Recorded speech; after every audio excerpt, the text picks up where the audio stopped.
sa chung akakinep na pan damahin ko naman jing hinam nay ngay am ka ngay hin boy kay vang na ngay ko kamang jing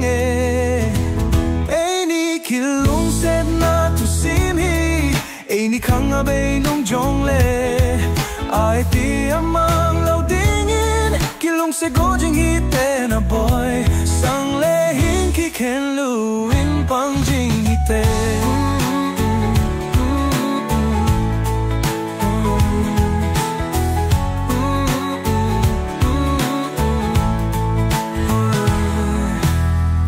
Eking ay na jong asot kintan lung laluin pang de jing hite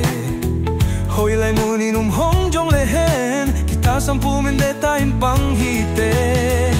Eini Kilungset na Thusim hi Eini khang a bay nung jong le ai ti amang lo dingin Kilungset go jing hite na boy sang le hin ki ken lu in pang jing hite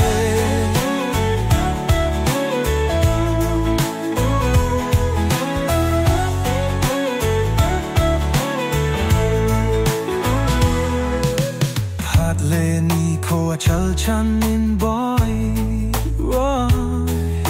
ka ngay na jong a chal jing ge lung dup mol so di a ek itep na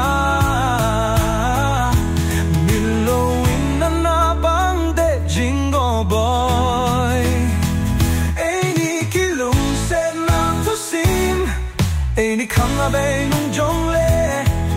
ai ti amang lo dingin Kilungset go jing hi te na boy sang le hin ki ken lo